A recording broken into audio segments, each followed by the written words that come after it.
राम को श्री राम और श्री रामचंद्र के नामों से भी जाना जाता है। भगवान विष्णु के अवतार माने जाते हैं।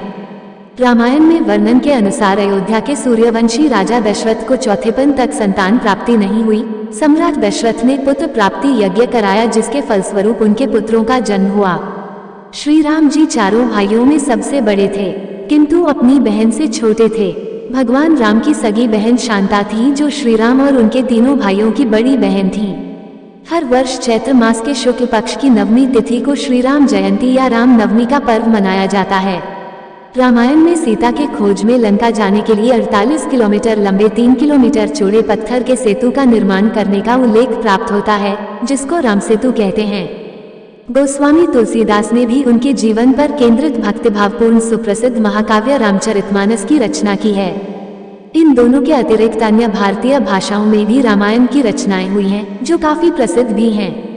भारत में श्री राम अत्यंत पूजनीय हैं और आदर्श पुरुष हैं, तथा विश्व के कई देशों में भी श्री राम आदर्श के रूप में पूजे जाते हैं, जैसे थाईलैंड, इंडोनेशिया आदि। इन्हें पुरुषोत्तम शब्द से भी अलंकृत किया जाता है। मर्यादा पुरुषोत्तम राम अयोध्या के राजा दशरथ और रानी कौशल्या के सबसे बड़े पुत्र थे। राम की पत्नी का नाम सीता था। इनके 3 भाई थे, लक्ष्मण, भरत और शत्रुघ्न। हनुमान राम के सबसे बड़े भक्त माने जाते हैं। राम ने लंका के राजा रावण, जिसने अधर्म का पथ अपना लिया था, का वध किया। श्री राम की प्रतिष्ठा मर्यादा पुरुषोत्तम के रूप में है। श्री राम ने मर्यादा के पालन के लिए राज्य, मित्र, माता पिता, यहाँ तक कि पत्नी का भी साथ छोड़ा। इनका परिवार आदर्श भारतीय परिवार का प्रतिनिधित्व करता है। राम रघुकुल में जन्मे थे। राम के पिता दशरथ ने उनकी सौतेली माता कैकेयी को उनकी किन्हीं 2 इच्छाओं को पूरा करने का वचन दिया था। कैकेयी ने दासी मंथरा के बहकावे में आकर इन वरों के रूप में राजा दशरथ से अपने पुत्र भरत के लिए अयोध्या का राज सिंहासन और राम के लिए 14 वर्ष का वनवास मांगा। पिता के वचन की रक्षा के लिए राम ने खुशी से 14 वर्ष का वनवास स्वीकार किया।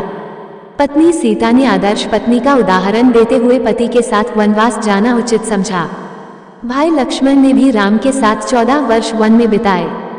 भरत ने न्याय के लिए माता का आदेश ठुकराया और बड़े भाई राम के पास वन जाकर उनकी चरण पादुका ले आए। फिर इसे ही राजगद्दी पर रखकर राजकाज किया। जब राम वनवासी थे, तभी उनकी पत्नी सीता को रावण हरण कर ले गया। जंगल में राम को हनुमान जैसा मित्र और भक्त मिला, जिसने राम के सारे कार्य पूरे कराए। राम ने हनुमान, सुग्रीव आदि वानर जाति के महापुरुषों की सहायता से सीता को ढूंढा। समुद्र में पुल बनाकर लंका पहुंचे तथा रावण के साथ युद्ध किया। उसे मारकर सीता जी को वापस लेकर आए। राम के अयोध्या लौटने पर भरत ने राज्य उनको ही सौंप दिया। राम न्यायप्रिय थे। उन्होंने बहुत अच्छा शासन किया, इसलिए लोग आज भी अच्छे शासन को रामराज्य की उपमा देते हैं। इनके 2 पुत्रों कुश व लव ने इनके राज्यों अयोध्या और कौशलपुर को संभाला।